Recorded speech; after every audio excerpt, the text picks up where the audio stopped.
الله ونعم الوكيل، نعم المولى ونعم النصير. وأعوذ بالله من الشيطان الرجيم. بسم الله الرحمن الرحيم. الحمد لله الذي نور قلوبنا بولاية محمد وآل محمد.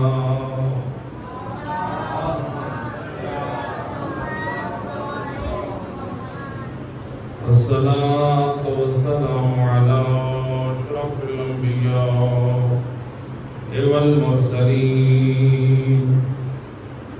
وخاتم النبيين أبي القاسم محمد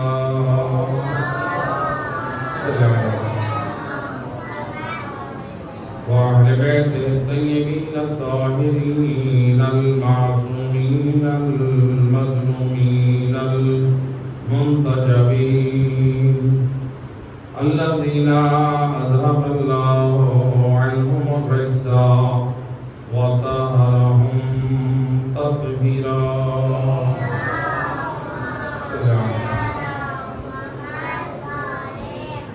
ولعنة الدائمة على أعدائهم أجمعين من يوم ظلمهم إلى يوم الدين. أما بعد، وقد قال الله سبحانه وتعالى في كتاب المجيد وفرقان الحميد وقوله الحق. بسم الله الرحمن الرحيم. يا أيها الذين آمنوا إن تنصروا الله ينصركم ويثبت أقدامكم. وقال الحسين بن علي في يوم عاشوراء: هل من ناصر ينصرني؟ صلوات الله.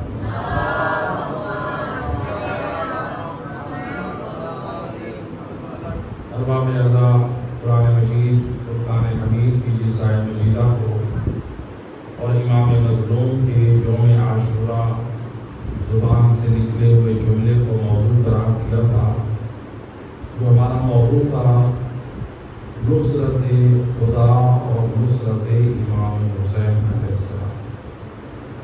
تو ہماری گفتگو کل جہاں تک پہنچی تھی، امام حسین ابن علی کے قیام کا جو مقصد تھا وہ تھا اللہ کے دین کی مدد کرنا. وہ امام حسین ابن علی نے اپنی باب شہادت سے اللہ کے دین کو بقا بخشی، اپنی اولاد کو قربان کیا، اپنے اصحاب کو قربان کیا، اپنے خاندان کو قربان کیا. مقصد امام حسین کے سامنے عظیم تھا کہ یہ ساری قربانیاں جو پیش کی جا رہی ہیں ان کے سامنے امام حسین کا جو مشن اور مقصد تھا وہ تھا خدا کے دین کی بقا. گویا بقائے دین الہی کے لیے امام حسین ابن علی خود کو قربان کیا. اور امام حسین ابن علی نے کربلا میں جو استغاثہ کی حل من ناصر ینصرنی، جب بعض نے نقل کیے کہ آپ نے فرمایا حل من ناصر ینصرنا، تو دونوں میں فرق یہ ہے کہ کیا کوئی ہے میری مدد کرنے والا؟ ینصرنا کوئی ہے ہم کربلا والوں کی مدد کرنے والا. تو امام حسین ابن علی نے استغاثہ کیا، خدا نے بھی اپنی نصرت کو پرندے کی شکل میں بھیجا، جنات بھی آئے، ملائکہ بھی آئے، لیکن خدا نے ان کی نصرت کو سے مدد نہ کی. لیکن ادھر ہمارے پاس تاریخی اعتبار سے کہ امام حسین ابن علی نے بہت سارے لوگوں کو اپنی نصرت کی دعوت دی، کہا کہ ہمارا دفاع کرو، مل کے ہمارے ساتھ ہماری نصرت کرو، یعنی ہمارے ساتھ یزیدیت کے خلاف جنگ ہو۔ تو امام حسین ابن علی ادھر سے انصار مددگاروں کو بھی بلا رہے ہیں، دعوت بھی دے رہے ہیں، لیکن ادھر سے جب خدا کی نصرت آئی، جب ملائکہ کی آئی، جنات کی آئی، تو امام حسین ابن علی نے ان کی نصرت کو روک دیا، اس نصرت کو قبول نہ کیا۔ تو امام حسین ابن علی جو نصرت کا تقاضا تھا وہ انسانوں سے تھا کہ جو انسان ہیں وہ نواز رسول کی آواز کو سن کے میری مدد کے لیے آئیں میدان کربلا میں ہماری نصرت کریں، اور دوسرا یہاں پر کربلا میں ہمارا دفاع کریں، ہماری مدد کریں۔ اور لیکن جن تک آواز پہنچی ہے امام حسین ابن علی کی جو کربلا میں شامل نہ ہو سکے، تو پھر قیامت تک کے وہ مومنین کیا کریں گے؟ امام حسین کی نصرت کیسے کر سکتے ہیں؟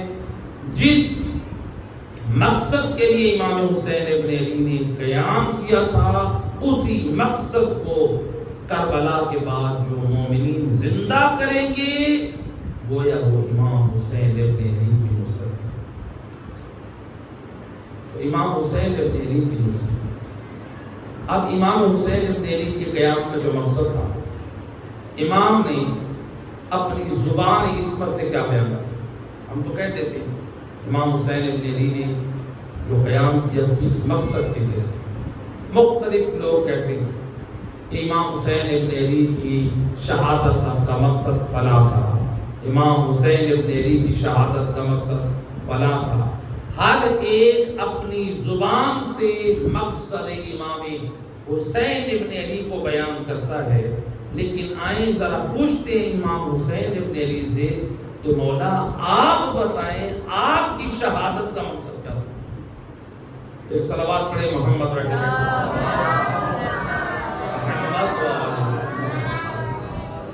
امام حسین سے پوچھتے ہیں۔ امام حسین ابن علی نے مدینہ سے نکلتے ہوئے اپنی زبان عصمت سے امام نے کیا مقصد بیان کیا؟ امام فرماتے ہیں انی لم اخرج عشرا ولا بطرا ولا ظالما ولا مفسدا۔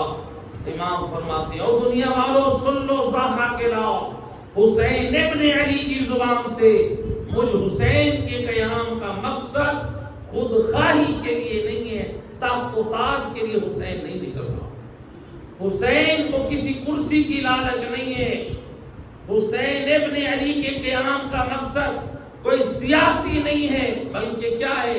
فرماتے ہیں نہ ہی سحر و تفریح ہے۔ میں حسین ابن علی کے قیام کا مقصد نہ تخت و تاج ہے اور نہ ہی سحر و تفریح ہے۔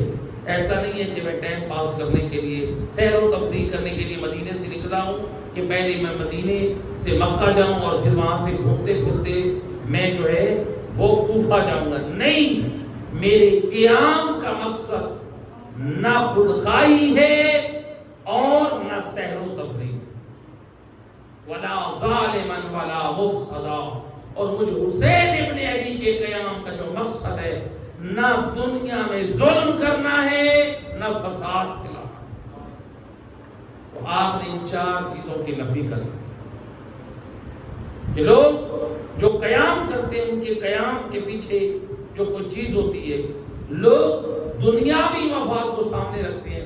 امام حسین ابن علی فرما رہے ہیں مجھ حسین کا کوئی دنیاوی مفاد نہیں ہے، میں دنیاوی مفاد کی خاطر یہ قیام نہیں کر رہا۔ کہ مولا آپ کس لیے قیام کر رہے ہیں؟ آپ نہ خودخواہی کے لیے کر رہے ہیں، نہ سیر و تفریح کے لیے کر رہے ہیں، نہ ظلم و بربریت کے لیے کر رہے ہیں، نہ فتنہ فساد کے لیے قیام کر رہے ہیں۔ اے زہرا کلام، پھر آپ کیوں قیام کر رہے ہیں؟ آپ کے قیام کا مقصد کیا ہے؟ فرمایا وَإِنِّي خَرَجْتُ لِطَلَبِ الْإِصْلَاحِ فِي أُمَّةِ جَدِّي۔ مجھ حسین ابن علی کے جو قیام کا مقصد ہے وہ صرف یہ ہے اپنے نانے کی امت کی اصلاح چاہتا۔ امام حسین اپنی زبان سے کیا فرما رہے ہیں؟ اپنے نانے کی امت کی فقط اصلاح. وَإِنَّمَا خَرَجْتُ لِطَلَبِ الْإِصْلَاحِ فِي أُمَّةِ جَدِّي.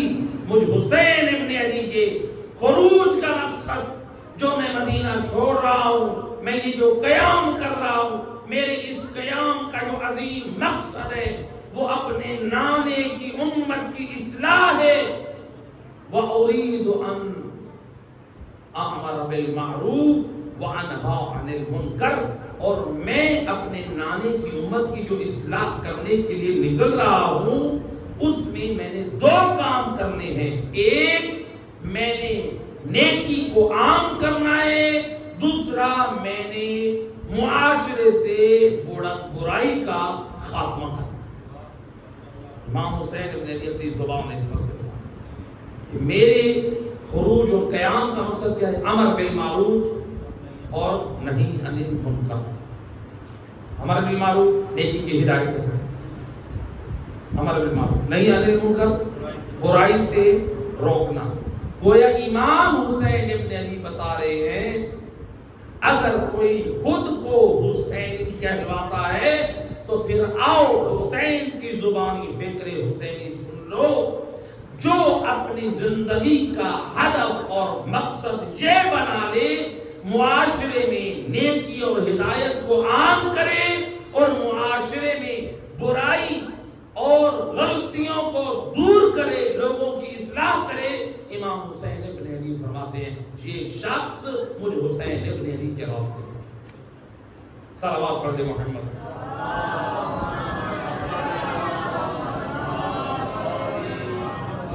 کیونکہ امام حسین ابن علی اپنی پاک زبان سے فرماتے ہیں میرے قیام کا مقصد ہے امر بالمعروف اور نہی عن المنکر. یعنی تعظیم اور امر بالمعروف لوگوں کی ہدایت کرنی ہے، لوگوں کو برائی سے روکنا ہے. کس انداز سے روکنا ہے، کس طریقے سے اپنانا ہے، کون سا راستہ اپنانا ہے. امام حسین کیا اپنی مرضی سے لوگوں کی ہدایت کریں گے؟ اپنے بنائے ہوئے اصولوں سے اپنا کوئی نیا راستہ بنائیں گے، اپنا کوئی نیا دین پیش کریں گے؟ یا پھر امام حسین ابن علی ایک خاص مشن کو لے کے آئے ہیں؟ امام اپنی زبان عصمت سے فرما رہے ہیں وَأَسِيرَ بِسِيرَةِ جَدِّي وَأَبِي عَلِيِّ ابْنِ أَبِي طالب. صلوات پڑھے محمد فرماتے ہیں اے حسین والو، مجھ حسین کی قیام کا مقصد اپنا ذاتی راستہ بنانا نہیں ہے. میں اپنی مرضی سے نہیں نکلوں گا، بلکہ میں جو لوگوں کی ہدایت کے لیے نکل رہا ہوں میں اس راستے پہ نکل رہا ہوں. میری سیرت وہ ہوگی، میں اس راستے پہ چل کے لوگوں کی ہدایت کروں گا اور لوگوں کو برائیوں سے روکوں گا جو میرے جد محمد مصطفیٰ کا راستہ ہے اور جو میرے بابا علی مرتضیٰ کا راستہ ہے. وہ امام حسین ابن علی نے بتایا حسینیت نام ہے. جو تحریکیں اپنے راستے کا چناؤ یا رسول کے راستے پہ کریں یا پھر علی مولا کے راستے پہ چلیں، وہ تحریکیں حسینی تحریکیں کہلاتی ہیں. اس لیے امام حسین ابن علی فرما رہے ہیں میری جو تحریک ہے، میں جو امر بالمعروف اور نہی عن المنکر کرنے نکل رہا ہوں، میں اپنی مرضی اور اپنا دین اور اپنا نیا راستہ نہیں بلکہ اپنے نانے کے راستے پر اور اپنے بابا علی امیر المومنین کے راستے پہ امت کی ہدایت کے لیے یا امر بالمعروف کروں گا یا نہی عن المنکر کروں گا. صلوات پڑھ دے محمد.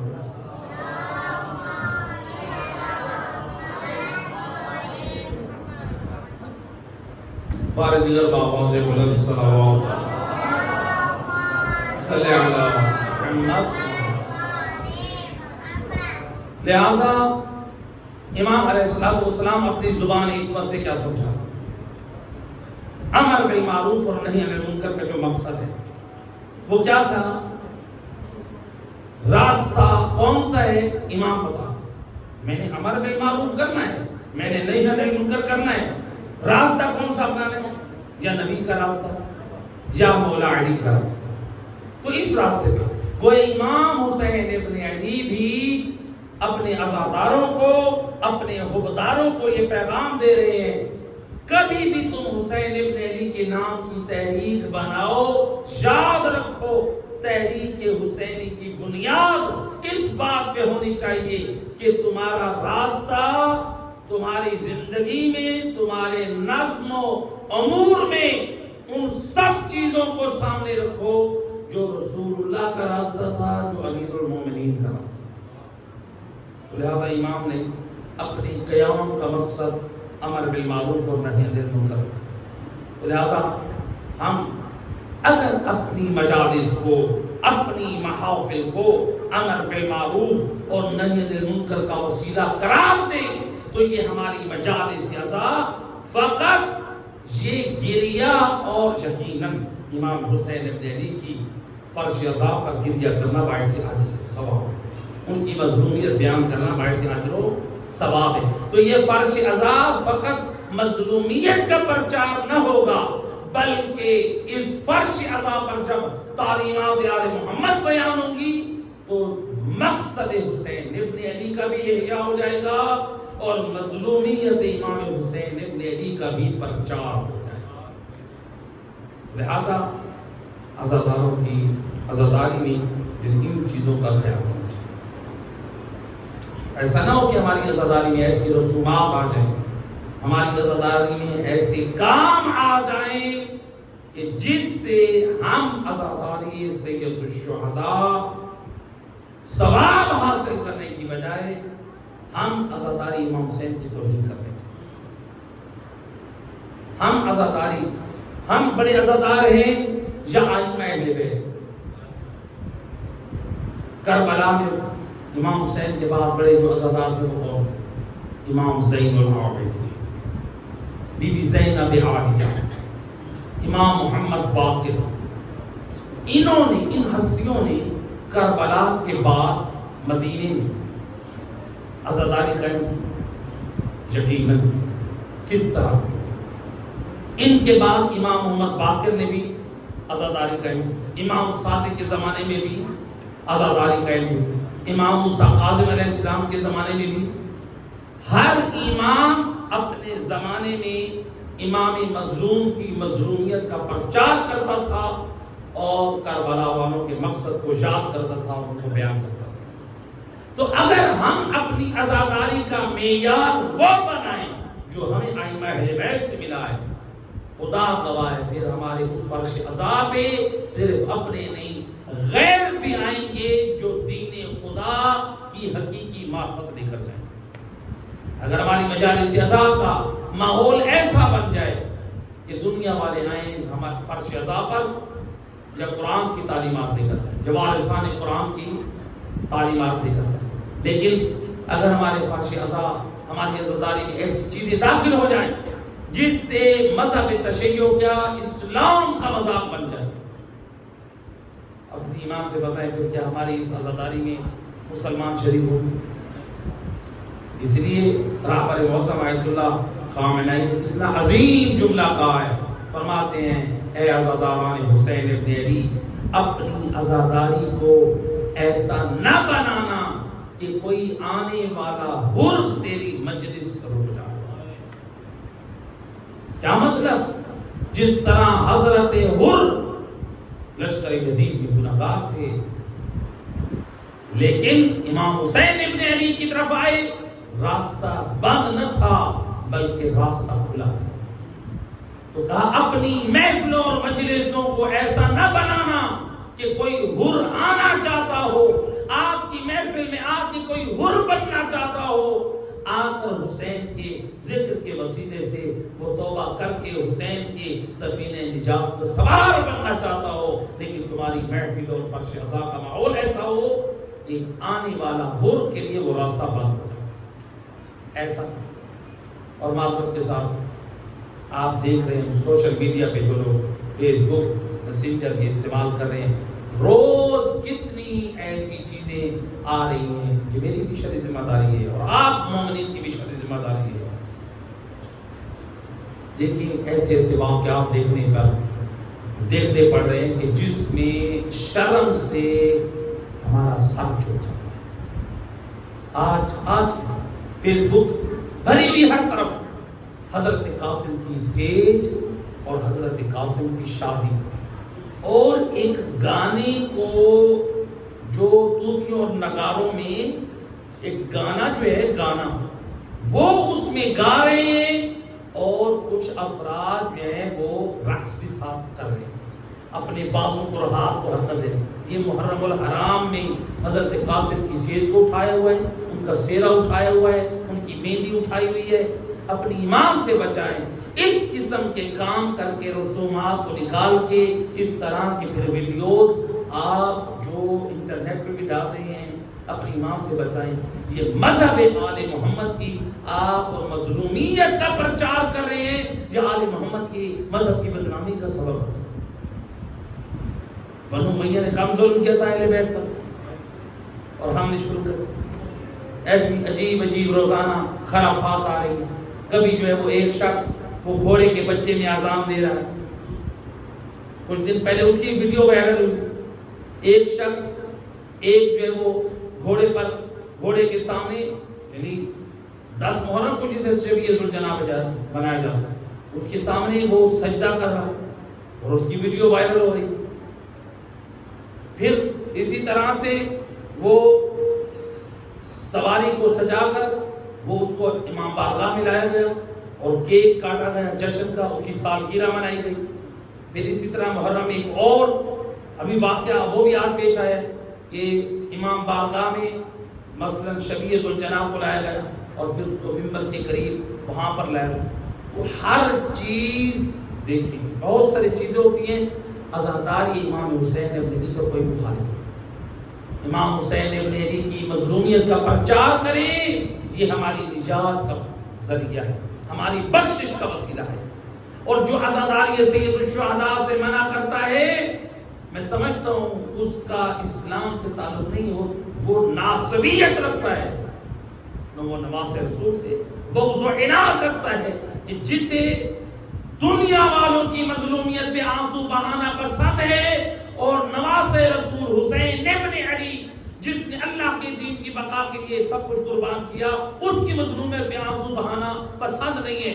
جو امام حسین کی مظلومیت پہ آنسو بہانے کو پسند نہ کرے، ان کی مظلومیت کے پرچار کو پسند نہ کرے، میں سمجھتا ہوں اس دور کا اپنے زمانے کا بہت سے بڑا ناصر۔ ایک صلوات پڑھ دیں محمد۔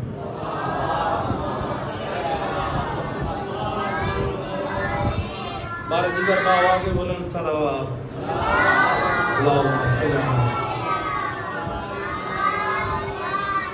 لہذا یہ جو کام ہو رہے ہیں، ایسے رسومات ہم داخل کریں عزاداری میں، اپنی امام سے بتائیں۔ اب ان سارے یہ جو کلپس ہیں یہ سوشل میڈیا پہ فیس بک پہ شیئر کیے گئے، جو میں آپ کے سامنے بیان کروں، اپنی امام سے بتائیں۔ یہ وہ کلپس ہیں جو اس وقت ناسبیت بیٹھی ہے فیس بک پر، جو عزاداری امام حسین ابن علی کا مذاق اڑا رہی، جو تشیع کا مذاق اڑا رہی، کبھی کوئی کلپ پیش کرتی ہے، کبھی کوئی کلپ پیش کرتی ہے، کبھی وہ کلپ پیش کرتی ہے کہ دیکھو سبیلوں کے اوپر وہ شبیہ ذوالجناح کو یہ پہلے پانی پلاتے ہیں، یہ پہلے اس کو پانی پلاتے ہیں، سبیل میں اس کا منہ ڈالتے ہیں، پھر یہ لوگوں کو پانی پلاتے ہیں۔ لہذا یہ وہ ایسے کلپ فیس بک کے اوپر دنیا پیش کر رہی ہے جو ہمارے اندر کمزوریاں بعض نادان افراد میں پائی جا رہی ہیں، وہ نادان افراد ہیں۔ یاد رکھیں، عقیدت اور محبت کے نام پہ آپ کوئی ایسا کام کریں جس سے مذہب آل محمد بدنام ہو، یہ آپ کی محبت اور عقیدت نہیں ہے، یہ آل محمد سے آپ دوری کرنے والے کام کر رہے ہیں۔ میدان قیامت میں اہل بیت کو جواب دینا پڑے گا۔ کربلا میں امام حسین ابن علی سوال کریں گے، بتا اللہ کے دین کی بقا کے لیے میں نے خود کو قربان کیا، میں نے اپنی اولاد کو قربان کیا، میں نے اپنے اصحاب کو قربان کیا، اللہ کا دین پہنچ جائے، اور تم نے ہماری مودت اور محبت کے نام میں ایسی رسومات داخل کر دی کہ لوگ ہمارے قریب آنے کی بجائے مذہب اہل بیت سے نفرت کرنے لگے۔ لہذا اپنی رسومات جو ہمارے یہاں رسم و رواج ہیں ان کی اصلاح کرنا. عزاداری امام حسین ہمارا حق ہے، ہماری نجات کا وسیلہ ہے، ہماری بخشش کا وسیلہ ہے، لیکن ہماری عزاداری اس رنگ سے ہو، ہماری عزاداری امام حسین اس انداز سے منائیں جو ائمہ اہل بیت کی پاک سیرت سے ملی ہے. اہل بیت سے بڑھ کر تو عزاداری کسی اور نے نہیں منائی. امام محمد باقر سے ہم بڑے عزادار ہیں، امام زین العابدین سے ہم بڑے عزادار ہیں، امام جعفر صادق سے بڑے عزادار ہیں، کہ ہم عقیدت اور محبت کے نام پہ بہت ساری چیزیں شامل کریں. لہذا ایسا کام نہ کریں، اور جہاں پر ایسا کام ہو رہا ہو اپنا شرعی وظیفہ سمجھتے ہوئے ایسے مقام سے دور ہو جائیں، تاکہ ان چیزوں ان غلط چیزوں کی ترویج میرا اور آپ کا وجود نہ بنے. صلوات پڑھتے محمد پڑھتے.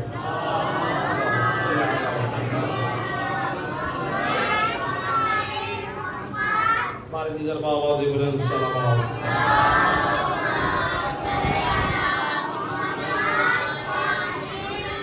امام حسین ابن علی نے اپنی زبان اس وقت سے کیا فرمایا؟ میرے قیام کا مقصد کیا ہے؟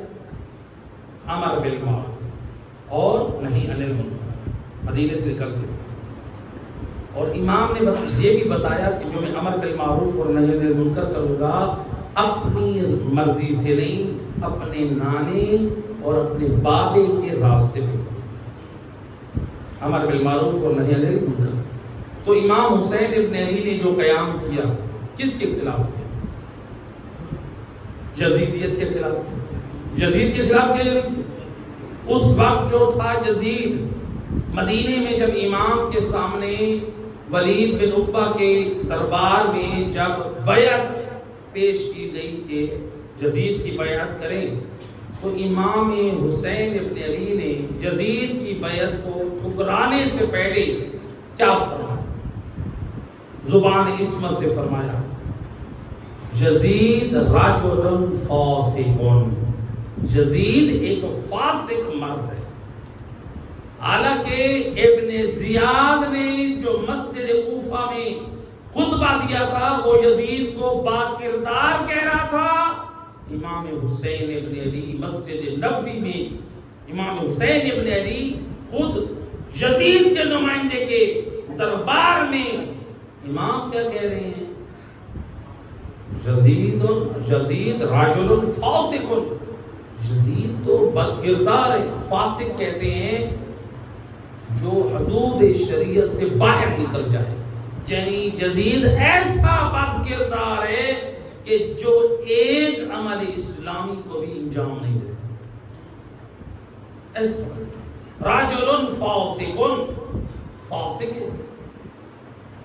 وَشَارِبُ الْخَمْرِ یزید شرابی ہے، شراب پینے والا ہے. وَقَاتِلُ النَّفْسُ الْمُحْتَرِمَةِ یزید جو ہے مسلمانوں کا ناحق خون بہانے والا ہے.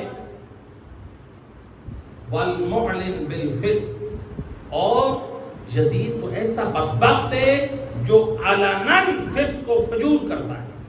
علناً، چھپ کے نہیں، بغیر خوف کے کھلے عام گناہ کرتا ہے. کھلے عام گناہ کرنا مثلا کھلے عام حیا نہیں، مثلا داڑھی منڈانا کھلے عام کرنا. ہوتے نا بعض لوگ گناہ کرتے ہیں حیا نہیں ہوتی، لوگوں کے سامنے عام گالم گلوچ دیتے ہوتے نا کہ لوگوں کی پرواہ نہیں کرتے، کسی کا خوف نہیں. امام حسین پر فرما رہے ہیں یہ یزید علناً گناہ کرتا ہے، فسق و فجور کرتا ہے. تو یعنی کھلے عام کسی کا خوف نہیں. کھلے عام داڑھی منڈواتا تھا، کھلے عام کوئی ہمارے معاشرے میں گالم گلوچ دیتا ہے، کھلے عام بیٹھ کے جوا کھیلتے، کھلے عام جو ہے وہ بے حیائی کی محفلیں سجاتے، تو کھلے عام کرتا ہے. تو یزید کون سے افعال کرتا تھا کھلے عام؟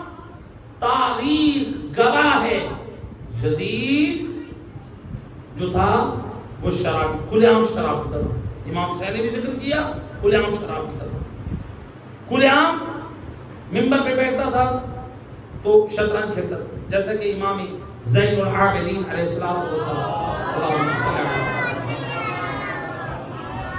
جو امام کے حوالے سے ہم تک روایت پہنچی. یزید کے اندر ایک وقت میں 3 کام تھے یزیدی کام. کون سے؟ پہلا کام منبر پر اپنے تخت پر، یزید کا تخت، یزید اپنے تخت پر بیٹھا تھا تو داڑھی شیو کرا کے بیٹھا تھا. دوسرا داڑھی شیو کرا کے بیٹھا تھا اور شراب پی رہا تھا. تیسرا شراب پی رہا تھا، ساتھ شطرنج کھیل رہا تھا، جوا. اس لیے یعنی جوئے کے علاقے سے شطرنج کھیلنا ہو یا تاش کھیلنا یا لوڈو شرط لگا کے کھیلنا، وہ بھی مال حرام ہے. مال حرام. یا اسی طرح سے ہماری نوجوان نسل آج کل مختلف ٹیمیں مل کے جا کے کھیلتی ہیں اور پیسے جمع کرتے ہیں اور جیتنے والی ٹیم کو پھر وہ کھانا پیش کر دیتے ہیں. آیت اللہ سستانی فرماتے ہیں یہ جو جیتنے والی ٹیم، جتنی ٹیموں نے مل کے حصہ ملایا وہ کھانا یہ انعام دے رہے، یہ بھی جوا ہے. اور حضرت محمد مصطفیٰ صلی اللہ علیہ وسلم آپ فرماتے ہیں میدان معاشر میں کچھ لوگ آئیں گے، بدن انسانوں والا ہوگا، ان کی شکل سور والی ہوگی. پوچھا گیا یا رسول اللہ یہ کون بدنصیب ہوں گے؟ آپ نے فرمایا میری امت کے وہ لوگ جو مال حرام کھانے والے. مال حرام، چاہے آپ چھوٹی سی شرط لگا کے لوڈو میں گیم کھیل کے آپ جوا جیتے، آپ تاش میں، آپ شطرنج میں، بیٹ گیند، اس میں فٹ بال میں، کسی مقام پہ بھی، یعنی حرام مال جو ہم کھائیں گے اس کا یہ نقصان ہے. تو یزید کیا تھا؟ داڑھی شیو کرتا تھا، شرابی تھا اور شطرنج کھیلتا تھا. یہ یزیدی افعال ہے کھلے عام. اور کون سی افعال ہے جو تاریخ گواہ ہے؟ یزید محرم نہ اپنی سوتیلی بہنوں اور ماؤں کے ساتھ نکاح کو حلال جانتا تھا. یہ یزیدیت ہے. یزید کیا تھا؟ یزید کے اعتقادات اس طرح کافرانہ تھے. کہتا تھا لعبت بنو ہاشم فلا خبر جاء ولا وحی نزل. یہ بنو ہاشم نے یعنی علیہ باللہ رسول اللہ نے ایک حکومت اور سلطنت کے لیے ڈھونگ رچایا ہے. نہ کوئی وحی آئی ہے نہ جبرائیل امین کوئی خبر لے کر آیا.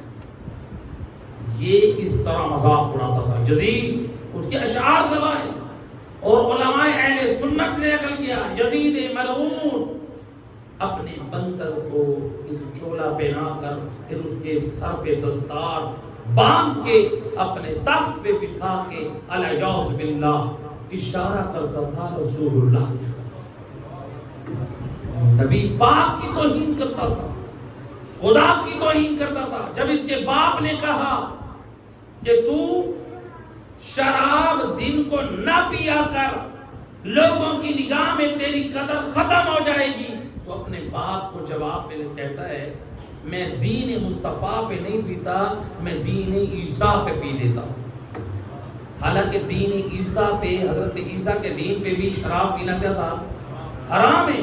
عیسائیوں نے اس کو مسخ کر رکھا ہے. عیسائیوں مذہب میں اس وقت شراب نوشی کی جاتی ہے تو وہ کیا کہتے ہیں؟ وہ کہتے ہیں شراب حلال ہے.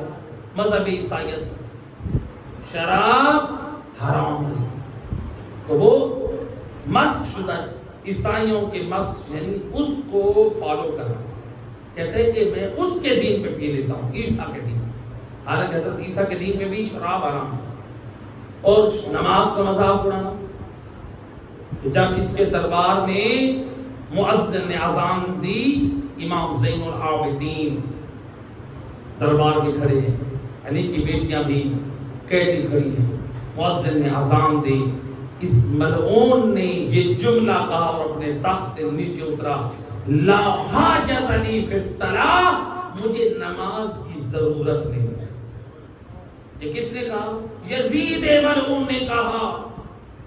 گویا اے حسین ابن علی کا زادہ یزید اپنے تخت پر، اپنے دربار میں زین العابدین کے سامنے، علی کی بیٹیوں کے سامنے جس چیز کا مذاق اڑا رہا ہے وہ ہے نماز، اور کہہ رہا ہے مجھے نماز کی ضرورت نہیں ہے، گویا بتا رہا ہے بے نمازی کا تعلق یزیدیت سے ہے، اور سید سجاد نے، علی کی بیٹیوں نے قیدی ہو کر شام کے بازاروں میں بھی نماز پڑھی، جہاں بھی نماز کا وقت ہوا نماز پڑھی، بتا دیا سجدے گزار حسین ہوتا ہے۔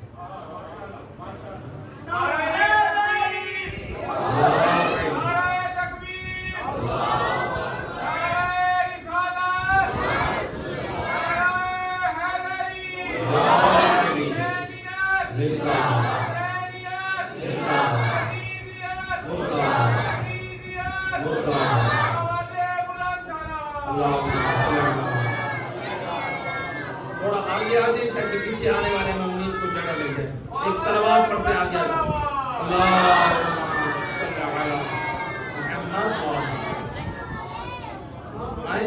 پیچھے والے مومنین کو جگہ دیں گے، یہ بھی ثواب ہے انشاءاللہ۔ ذکر امام حسین ابن اللہ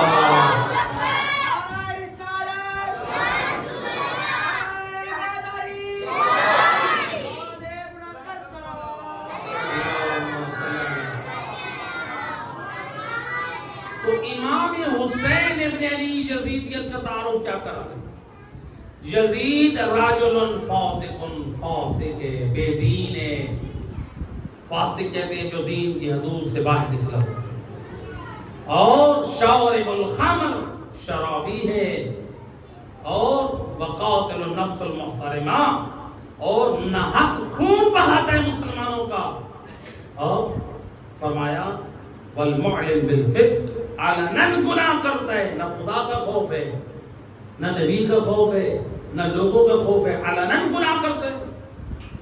یہ ایسا پھر آپ نے زبان عصمت سے فرمایا مثلی لا یبایع مثلا، مجھ جیسا پاک کردار کا مالک حسین یزید جیسے نجس کردار کے مالک کی بیعت نہیں کر سکتا۔ ماں حسین ابن علی نے فیصلہ سنا، میں پاک کردار کا مالک ہو کر ایک نجس کردار والے کی بیعت کر لوں؟ کیوں امام نے بیعت نہ کی؟ امام کیسے کرے؟ امام تو امام حق ہے۔ امام نے یزید کی مخالفت کیوں کی؟ اس لیے کہ یزید تخت خلافت پر بیٹھ کر خود کو مسلمانوں کا لیڈر کہلواتا تھا، لیکن افعال وہ سارے انجام دیتا تھا جو سارے اسلام کی تعلیمات کے خلاف تھے۔ اور امام حسین ابن علی یہ دیکھ رہے تھے کہ اگر میں قیام نہیں کرتا، قیامت تک کے لیے میرے نانے کی امت تک مسلمانوں کے اندر پاک کردار کی کوئی حیثیت نہ رہے، سنت نبوی مسخ ہو جائے گی، قرآن کی تعلیمات مٹ جائیں گی۔ تو اس لیے امام حسین ابن علی نے دین الہی کی بقا کے لیے خود کو قربان کر دیا، اور امام حسین ابن علی نے یہ یزیدیت کے خلاف قیام کیا۔ اب امام حسین ابن علی نے یزید کے خلاف جو قیام کیا، کیا اب سوال ہے کہ یزید کے افعال اور کردار کیا تھے؟ اب آپ سے سوال ہے، کیا امام حسین ابن علی کا یہ جو قیام تھا کیا یزید سے کوئی ذاتی دشمنی تھی؟ کیا امام حسین ابن علی کی کوئی جو ہے وہ زمین اور جائیداد کا جھگڑا تھا؟ کیا مال اور درہم اور دینار کا کوئی جھگڑا تھا؟ آپ سمجھ رہے ہیں، چونکہ امام حسین ابن علی بھی اپنی زبان عصمت سے فرما رہے ہیں کہ میرے قیام کا مقصد امر بالمعروف اور نہی عن المنکر ہے، اور اپنے نانے اور بابے کی سیرت پہ چلتے ہوئے یہ فریضہ انجام دوں گا۔ تو آپ نے یزید کے باطل نظریات اور اس کے غلط کردار کے رد کے لیے اپنی جان کو قربان کر، تاکہ دنیا میں اس کا نجس کردار مثال نہ بنے، بلکہ میں اپنی قربانی دے کے پاک کردار کو تعارف کروا دوں، جو پاک کردار پیش کیا گیا تھا اس کو بقا دلوا دوں۔ تو لہٰذا امام حسین ابن علی کی جو جنگ تھی یزید سے، وہ ذاتی بلکہ دینی تھی۔ ایسے کہ اب ہم اپنی امام سے بتائیں، ہم جو نعرہ لگاتے ہیں کون سا لگاتے ہیں؟ حسینیت اور یزیدیت۔ یزید مرد آباد اور معنی ہے، اور یزیدیت مرد آباد اور معنی ہے۔ یزید مرد آباد کا کیا مطلب ہے؟ یعنی یزید قیامت تک مردہ ہے، یعنی اس کے لیے زندگی نہیں ہے، اس کے لیے سلامتی نہیں ہے، اس کے لیے رحمت نہیں ہے، بلکہ اس پر خدا کی لعنت ہے۔ ایک مرتبہ ہے آپ کہتے ہیں یزیدیت مردہ، یعنی ذات یزید بھی قیامت تک مردہ ہے، اور یزید کے عقائد بھی مردہ ہیں، اور یزید کے افعال اور کردار بھی مردہ ہے۔ مردہ کیا مطلب؟ یعنی اس کو کوئی زندگی نہیں ہے۔ تو گویا جو یزید مردہ آباد کہتا ہے وہ صرف یزید کی ذات کو مردہ سمجھتا ہے۔ جو یزیدیت مردہ آباد کہتا ہے وہ یزید کی ذات کے ساتھ اس کے اقوال کو، اس کے افعال کو، اس کے عقائد کو، اس کے نظریات کو بھی وہ مردہ آباد کہتا ہے۔ اب یزید مردہ آباد، یزیدیت مردہ آباد کو مانا ہم سب نے ایمان رکھتے ہیں یا نہیں رکھتے؟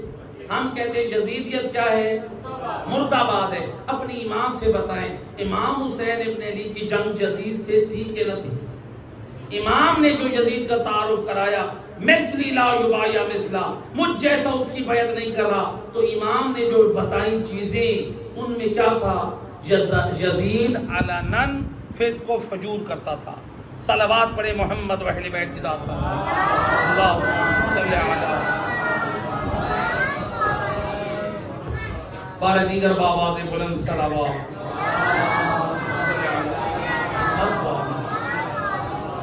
یزید علناً فسق کرتا تھا۔ کیا کرتا ہے؟ داڑھی مڈواتا ہے۔ یزید شرابی ہے، یزید زانی ہے، یزید بے نمازی ہے، یزید قاتل ہے، یزید قرآن کا مذاق اڑاتا ہے، یزید اللہ کے دین کا مذاق اڑاتا ہے۔ اب آپ خود کہہ رہے ہیں یزیدیت مردہ آباد ہے، یعنی ذات یزید بھی مردہ ہے، اس پہ بھی لعنت ہے، اور کردار یزید پہ بھی لعنت ہے۔ اور میرا دوست، یزیدیت پہ لعنت کرنے والا، جب تو نے یزید سے نفرت کے ساتھ ساتھ یزیدیت کے افعال سے نفرت کا نعرہ بلند کر لیا ہے، آج مجلس حسین میں حسین سے وعدہ کر کے جا، اگر داڑھی شیو کرتا ہے تو آج سے بارش بن کے جائے گا۔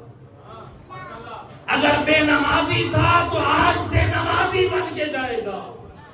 اگر قرآن سے دور ہے تو قرآن سے قرب اپنا لے کر جائے گا۔ تو لہذا اگر ہم یہاں سے درس حسینی نہ لے کر جائیں، بلکہ افعال یزید بھی ہمارے اندر پائے جائیں، اور ہم کہتے رہیں یزیدیت مردہ آباد، یعنی ہم زبان سے تو یزید پہ لعنت کر رہے ہیں، لیکن کردار سے یزید کے اعمال کو پسند کر رہے ہیں۔ ایسے کہہ رہے ہیں یزید کے اعمال کو پسند کر رہے ہیں اور لعنت زبان سے کر رہے ہیں۔ ایک مرتبہ یزید بھی پریشان ہوگا، وہ کہے گا او بدبخت ہے میری پارٹی کا اور لعنت بھی مجھ پہ کرتا ہے، میں زانی تو تو بھی زانی، میں شرابی تو تو بھی شرابی، میں داڑھی مونڈ تو تو بھی داڑھی مونڈ، میں قرآن سے دور تو تو بھی قرآن سے دور، میں قتل کرنے والا تو تو بھی قاتل، میں جواری تو تو بھی جواری، تجھ میں اور مجھ میں فرق کیا ہے؟ جیسے میں بد کردار ہوں تو بھی تو ویسے بد کردار ہے۔ جب ہم نے کہا حسینیت زندہ باد، حسین بھی زندہ ہے، حسین کا پاک کردار بھی زندہ ہے، میرا دوست پھر حسین کے کردار کو کیسے زندہ رکھنا ہے؟ اپنی زندگی میں حسین کے سجدوں کو یاد رکھ، اپنی زندگی میں حسین کی تلاوت قرآن کو یاد رکھ، اپنی زندگی میں حسین کے پاک کردار کو یاد رکھ۔ جب تو پاک کردار کا مالک بن جائے گا، اپنے عمل سے بتائے گا، زبان سے نہیں کہہ رہا، اپنے کردار سے بتا رہے حسینیت زندہ باد ہے۔ جب تو مسجد میں نماز پڑھنے جا رہا ہے اپنے عمل سے بتا رہا ہے حسینیت زندہ باد ہے. جب تو قرآن کی تلاوت کر رہا ہے اپنے عمل سے بتا رہا ہے حسینیت زندہ باد ہے. جب تو نے چہرے پہ داڑھی سجا لی اپنے عمل سے بتا رہا ہے حسینیت زندہ باد ہے. اور میرا دوست صرف زبان کے نعرے والا نہ بن حسین زندہ باد ہے بلکہ کردار حسینی اپنا کے بتا میں وہ حسینی ہوں جو زبان کا دعوے دار نہیں بلکہ حسین ابن علی کے جہاں پر پسینہ گرتا ہے میں وہاں خون بہانا چاہتا ہوں. صلوات پڑھ دے محمد.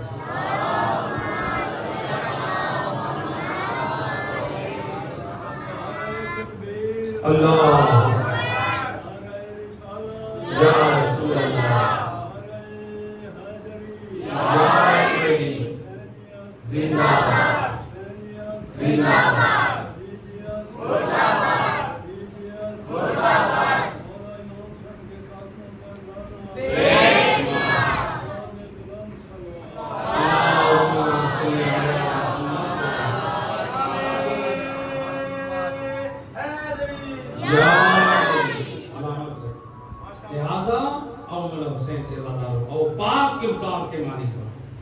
آؤ امام حسین ابن علی کے ساتھ امام کے کیسے ناصر اور مددگار ملے تھے. ہم بھی امام حسین کے ناصر بننا چاہتے ہیں. اگر ہم چاہتے ہیں مولا حسین کے ناصر اور مددگار بنے. امام حسین ابن علی کی نصرت کرنے والے وہ بھی ناصر تھے جو کربلا میں امام حسین ابن علی کی نصرت کر کے اپنی جانوں کو قربان کیا. وہ امام کے ناصر. اب آپ اور میں امام حسین ابن علی کے مشن کے مددگار بن سکتے ہیں. ہم بھی ناصر بن سکتے ہیں. ہم اپنی زندگی کا ہدف اور مقصد یہ رکھیں جس مقصد کے لیے امام حسین قربان ہوئے اس مقصد کا پرچار وہ ہے لوگوں کی ہدایت کرنا, وہ لوگوں کی اصلاح کرنا, امر بالمعروف اور نہی عن المنکر کرنا. تو لہذا آؤ امام حسین ابن علی کے جو انصار تھے کس قدر انہوں نے امام حسین ابن علی کی نصرت کا جذبہ رکھا اور کس قدر ان کے اندر خلوص تھا. جس قدر امام کے ناصر کے اندر خلوص ہوگا اس قدر اللہ اس کو شرافت اور سعادت عطا کرتا ہے. تاریخ کربلا میں ملتا ہے امام حسین ابن علی کے جو ناصر تھے, مددگار تھے, جو شہدائے کربلا تھے, ان میں ایک امام کا صحابی تھا جو امام کے مددگار تھے. ان میں ایک کا نام تھا وہب بن حباب کلبی. کون؟ ان شہداء کے نام بھی یاد ہونے چاہیے. وہب بن حباب کلبی یہ وہ شہید کربلا ہے. روز عاشور اس ناصر حسین ابن علی کی شادی کو صرف 17 دن ہوئے. کتنے دن ہوئے؟ صرف 17 دن. تقریباً 22 یا 23 ذی الحج کو اس کی شادی ہوئی. اور یہ ایک منزل میں امام علیہ السلام کو ملا ہے. امام حسین تو کربلا میں کب وارد ہوئے؟ 2 محرم سے پہلے اس کی امام سے ملاقات ہوئی. آپ ذرا خود اندازہ کیجئے 22 یا 23 ذی الحج کو ملاقات ہو رہی ہے جس کی شادی ہو رہی ہے. 22 یا 23 ذی الحج کو اس کی ہو رہی ہے شادی, اور امام وارد ہو رہے ہیں کربلا میں 2 محرم. تو کتنے دن شادی کے بعد؟ 5 سے 6 دن بعد زہرا کے لال سے ملاقات ہوئی اور پھر امام حسین ابن علی کے ساتھ کربلا میں وارد ہوا. 17 دن جس جوان کی شادی ہوئی تھی یہ دین عیسائیت پر تھا, عیسائی مذہب پر. ماں بھی عیسائی, بیوی بھی عیسائی, یہ جوان بھی عیسائی. امام حسین ابن علی کے اندر اس نے کیا دیکھا کہ امام کی نصرت کے لیے آمادہ ہو گیا. امام نے اپنا ہدف اور مقصد بتایا کہ اللہ کے دین کی بقا کے لیے, لیکن اس نے دیکھا امام حسین ابن علی کے چہرے پہ شرافت کے آثار ہیں۔ یہ وہ امام ہے جو امام کے اخلاق کو دیکھا، ایک منزل پر امام کے پاک کردار کو دیکھا، وقت نماز امام کی نمازوں کو دیکھا، امام کی مناجات کو دیکھا، امام کی تلاوت قرآن کو دیکھا۔ اس نے امام کے سارے پاک کردار کو اپنی آنکھوں سے دیکھا، اور پھر کیا کیا اس نے؟ امام حسین ابن علی کے ہاتھ پہ اس نے بیعت کی، اور اسلام قبول نہیں بلکہ ایمان قبول کیا۔ اب دیکھیں کس خلوص سے یہ ناصر، یہ مددگار ہے۔ 17 دن جس جوان کی شادی کو ہوئے روز عاشور والے دن اس کی شادی کو صرف 17 دن گزرے۔ اب یہ جب امام حسین ابن علی کی نصرت کے لیے اجازت دینے کے لیے آیا، اس کی بیوی ساتھ آئی۔ کربلا میں عورتوں کا بڑا کردار تھا، اس کی بیوی ساتھ آئی، کہتی ہے فرزند رسول آپ وہب سے وعدہ دیں، آپ پہلے مجھے ضمانت دیں، اس کی شہادت کے بعد میں آپ کے اہل حرم میں رہوں گی۔ دوسری بات، آپ وہب کو گواہ بنائیں، میدان معاشر میں مجھے تنہا نہ چھوڑے گا، یعنی میدان معاشر میں میری شفاعت کر کے مجھے اپنے ساتھ جنت میں لے جائے گا۔ کتنا پاک جذبہ تھا۔ امام حسین ابن علی کیا فرماتے ہیں؟ امام فرماتے ہیں تیری دونوں آرزویں پوری ہوں گی، تجھے اس کی شہادت کے بعد میری اہل حرم میں پناہ ملے گی، اور میدان معاشر میں یہ وہب تیری شفاعت کرے۔ اب تاریخ کہتی ہے حضرت وہب نصرت امام حسین ابن علی کے لیے جب میدان میں نکلے تو حملے پہ حملہ کر رہے تھے، تو انہوں نے 24 سواروں کو اور 12 پیادہ یزیدیوں کو فی النار کیا، اپنی شجاعت کو دکھایا۔ اس کے بعد حضرت وہب کے دونوں ہاتھ قلم ہو گئے۔ جب دونوں ہاتھ قلم ہوئے، اب ان کی زوجہ نیزہ لے کر میدان میں نکلنے لگی کہ میں دشمن سے انتقام لوں، میں بھی جہاد۔ امام حسین ابن علی فرماتے ارجعی الی الخیام، خیموں میں پلٹ جا، خدا تجھے جزا دے۔ یعنی امام حسین ابن علی نے بھی اس کی محبت اور اس کی اس عمل کو سراہا کہ تو میری نصرت کے لیے تو نکلنا چاہتی ہے، لیکن خواتین خیموں میں رہے۔ اب حضرت وہب جو ہے جب یہ شہید ہوئے تو ان کی لاش جہاں پڑی تھی شہادت کے بعد، یہ زوجہ حضرت وہب کی لاش پہ پہنچی کہ جا کر ان کے سر اور بدن سے خاک صاف کرنے لگے۔ روایت کہتی ہے شمر ملعون نے اپنے غلام کو حکم دیا کہ گرز لے جاؤ، اور وہب کی زوجہ کو بھی اس کے ساتھ ملحق کرو۔ جذبہ اتنا عظیم تھا اس مومنہ کا بھی کہ میں بھی امام حسین کی ناصرین کے ساتھ شہید ہوں۔ جہاں پر مرد شہید ہوئے وہاں پر یہ وہب کی زوجہ بھی اپنے شوہر کی لاش کے ساتھ شمر کے غلام کی گرز سے یہ مومنہ بھی شہید ہوئی۔ اور پھر ملتا ہے کہ قاتلین نے جو حضرت وہب کے سر کو بدن سے جدا کیا اور خواتین کی طرف پھینکا، خیام حسینی کی طرف۔ اب حضرت وہب کی جو ماں تھی اتنی باکردار تھی، جب ان کے فرزند جب میدان میں اترے تو کیا کہتی ہیں؟ بنیا انصر، اے فرزند جا فرزند رسول کی مدد کر، اس کے حق میں تقصیر نہ کرنا، یعنی اپنی جان دے دینا، زہرا کے لال کی نصرت میں کمی نہ کرنا۔ تو اب حضرت وہب کا جب سر کاٹ کے خیام حسینی کی طرف، مزدورات کی طرف جب پھینکا گیا تو وہب کی ماں نے کیا کیا؟ اس سر کو اٹھایا، پہلے اس کا بوسہ دیا۔ کیوں بوسہ دیا؟ یہ سر اتنا عظیم ہے کہ زہرا کے لال حسین کی نصرت کے کام آیا ہے۔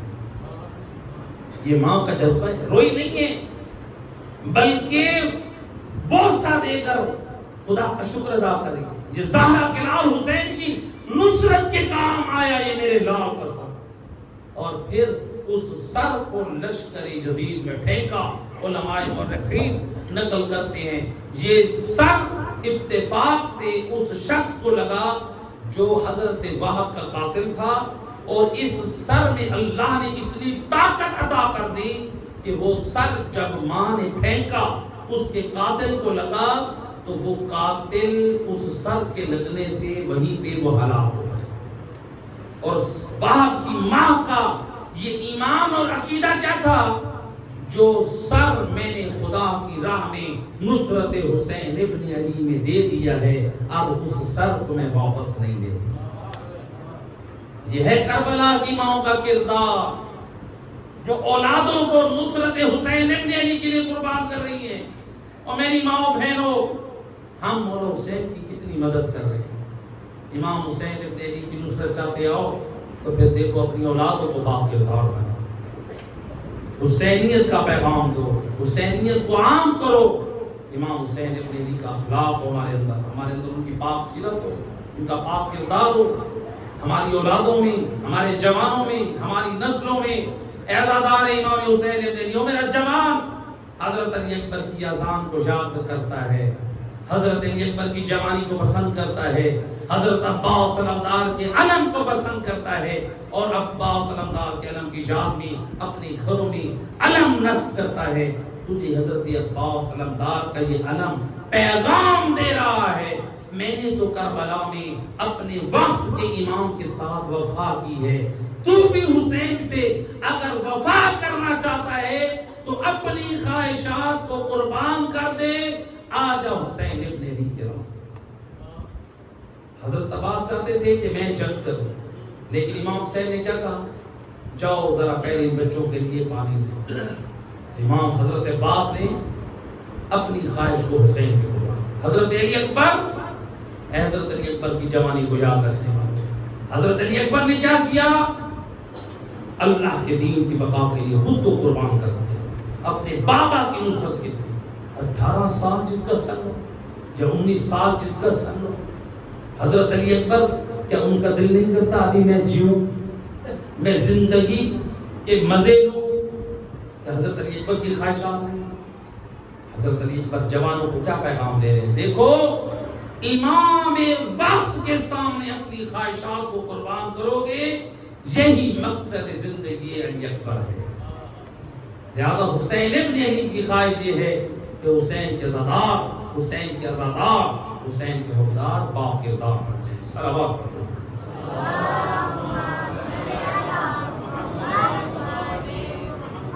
لہذا امام حسین ابن علی کی جو جنگ تھی یزید سے، اس کی بد کرداری کی وجہ سے، یزید کے 3 کارنامے جسے علماء اہل سنت نے تحریر کرنے کے بعد فرماتے ہیں کہ یزید کی ان عقائد و نظریات سے معلوم ہوتا ہے کہ وہ کافر تھا۔ امام احمد بن حنبل، ابن جوزی، علماء، بزرگ علماء نے اس کے بارے میں تحریر۔ ایک پہلا واقعہ کہا کہ 3 سال 8 مہینے اس کی حکومت تھی۔ پہلا واقعہ کربلا، نواز رسول، ان کی پاک اولاد اصحاب کو شہید۔ دوسرا 63 ہجری میں مدینے میں حملہ کیا، واقعہ ہرہ میں، اس بستی میں حملہ کیا۔ پھر لوگ پناہ لینے کے لیے جب مدینہ رسول میں آئے تو وہاں پر کیا کیا؟ 3 دن وہاں پر زنا مباح قرار دیا، ہر چیز کو مباح کر دیا۔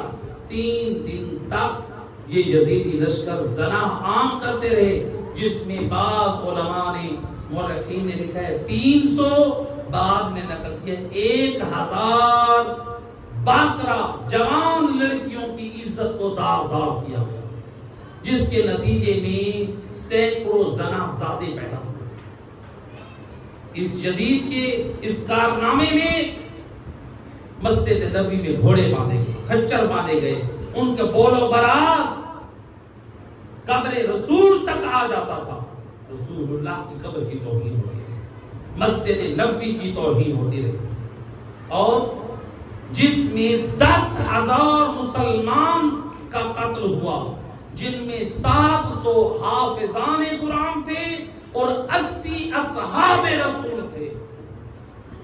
آج جو اصحاب رسول کی محبت اور وکالت پہ اپنی جان دیتے ہیں، آج سوشل میڈیا پہ بیٹھ کے اصحاب نبی کا دفاع کرنے کی اپنی شرعی ذمہ داری سمجھتے ہیں، میں ان سے پوچھنا چاہتا ہوں جو یزید کے ان افعال میں سے ایک یہ ہے کہ اس نے 80 اصحاب نبی کو قتل کیا ہے مدینہ میں، تو اگر غیرت ایمانی تمہاری اتنی بیدار ہے تو پھر یزیدیت پہ برمار لعنت کیوں نہیں کرتے ہو؟ پھر ان اصحاب جو مظلومیت کے ساتھ مارے گئے مدینے میں، ان کی پھر حمایت کیوں نہیں کرتے؟ لہذا 80 اصحاب نبی کو قتل کیا گیا اور 3 دن کے لیے مسجد النبوی میں نماز بند کر دی۔ اس طرح سے مدینے کو کی حرمت کو پامال کیا۔ پھر جو اس کی زندگی کا آخری سال تھا وہ کون سا 64 ہجری، اس نے خانہ کعبہ کے اوپر حملہ کروایا، خانہ کعبہ کا غلاف چل گیا، خانہ کعبہ کے اوپر جو آگ کے گولے پھینکے گئے منجنیق کے ذریعے سے، کہ جس سے خانہ کعبہ کی دیوار منہدم ہوئی، اس کی آدھی چھت گری، جس میں جو تبرکات حضرت ابراہیم عیسیٰ کے زمانے تھے وہ بھی آگ میں جل کے راکھ ہوئے۔ اور جب تک یزید کے موت کی خبر نہ آئی، مکے کے حالات برابر خراب رہے۔ اس کی موت کی خبر آئی تو پھر وہاں پر مکے کے حالات بہتر۔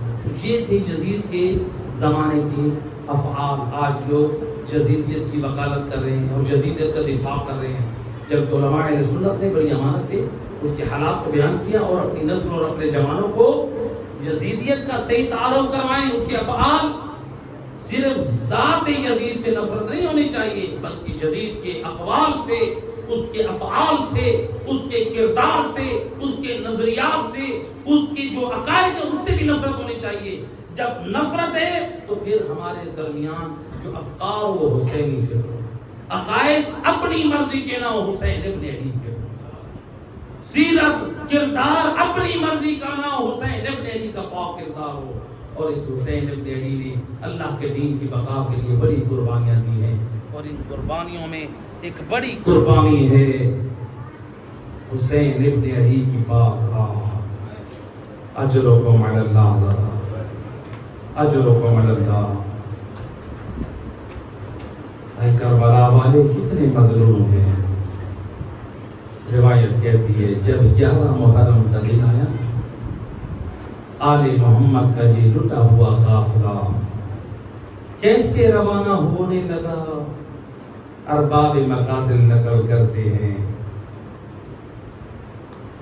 علی کی بیٹیوں کو قیدی بنا دیا، ہاتھ پسے گردن بندھے ہیں، سروں سے چادریں لوٹ لی گئی ہیں اور سر کے بال کھلے ہیں۔ اجرکم علی اللہ زادہ۔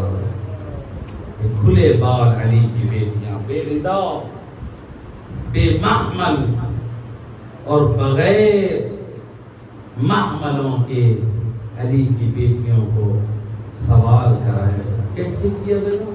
روایت کہتی ہے اب جب مستورات کے ہاتھ باندھے گئے نا، ذرا میں پوچھنا چاہتا ہوں کیسے بیویاں سوار ہوئی ہوں گی؟ جس بیوی کے ہاتھ کھلے ہوں وہ تو کسی طرح سہارا لے کر سواری پہ سوار ہو جائے، لیکن جب ہائے قربان، ہائے علی کی بہو بیٹیوں کے ہاتھ بندھے ہوں، ہائے کیسے بیویاں سوار ہوئی ہیں بے پلان اونٹوں پہ، کیسے سوار ہوئی ہیں علی کی بیٹیاں بے مکنا و چادر، جب کہ ہاتھ بندھے ہیں۔ روایت کہتی ہے جب بیویاں سوار نہیں ہو سکتی تھی، ایک سواری کے قریب علی کی بیٹی زینب کھڑی ہوئی، کبھی کسی مزدور کو سوار کرایا اور کبھی کسی مزدور کو سوار کرایا۔ اے علی کی بیٹی ہو جاتی اور اس سواری کے قریب اے او بیویاں ہاتھ بندے ہیں اے اللہ جانے علی کی بیٹی کے بدن کا سہارا لے کر اے وہ ناکہ بے سوار ہوتی جب ساری بیویاں سوار ہو گئی رہ گئی علی کی بیٹی زینب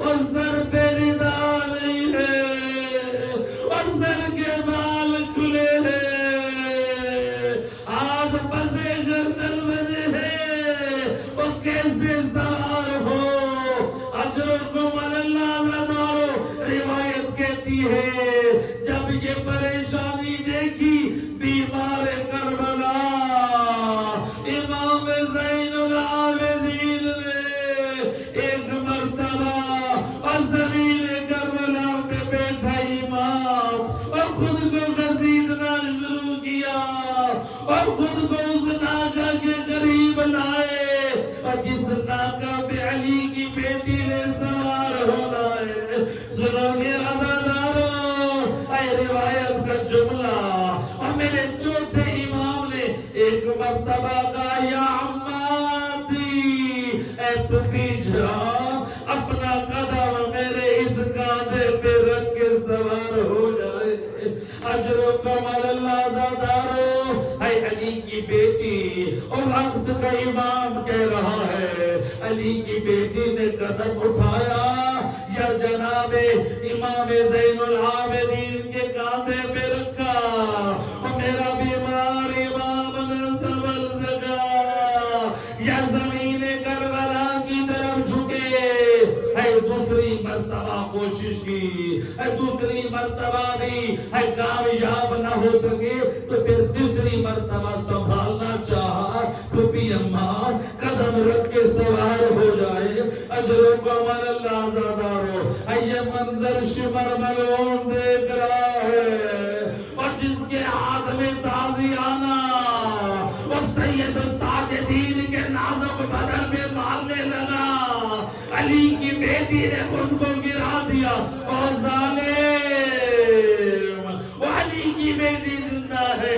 اجرکم اللہ عزادارو ہے کیسے سوار ہوئی ہے اے اللہ جانے کیسے سوار ہوئی بڑی مشکل سے سوار ہوئی ہے کوئی سوار کرانے والا نہ تھا ہے یہ قافلہ سوار تو ہو گیا سنو گے عزادارو ارباب اذان نقل کرتے ہیں یہ قافلہ جب چلنے لگا نا اب ان اشقیاء نے دو روایتیں ملتی ہیں بعد میں یہ آل محمد نے خود التماس کی ہے اور ہم اپنے شہداء کے لاشوں کو دیکھنا چاہتے ہیں اور جب آل محمد کے ان قیدیوں کی سواریاں اے جب یہاں سے گزارنے لگے اے کیا حالت تھی وہ علی کی بیٹی بے مقنا و چادر ہاتھ پسے گردن بندے ہیں پشت ناکہ سے خود کو گرایا ہے علی کی بیٹی نے وہ مولا حسین کی جب لاش میں آئی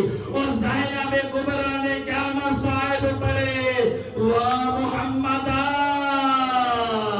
صلی علیکہ ملائکۃ السماء نانا اور تجھ پر تو آسمان کے فرشتے اور صلوات پڑے حاضر حسین مرملا بالدماء نانا دیکھ اور میں نانا یہ حسین اور جو خون میں لطفت ہے اجرکم علی اللہ زادارو حاضر حسین مرملا بالدماء ومقطع العازا نانا یہ فقط خون میں لطفت نہیں ہے اے جس کے اعضا کے ٹکڑے ٹکڑے کر دیے گئے وبنات کا سبایا اے نانا آ دیکھ اور تیری بیٹیاں اور زینب ام کلثوم اور قیدیوں میرے ہے اجرکم علی اللہ زادارو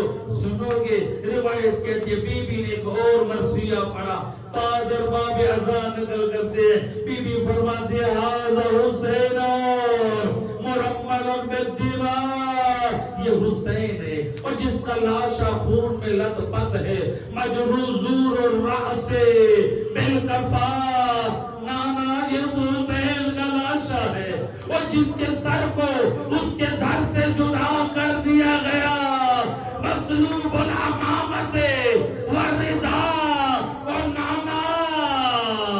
نانا ہائے دنیا والوں نے نہ حسین کا عمامہ چھوڑا، نہ حسین کی ردا چھوڑی۔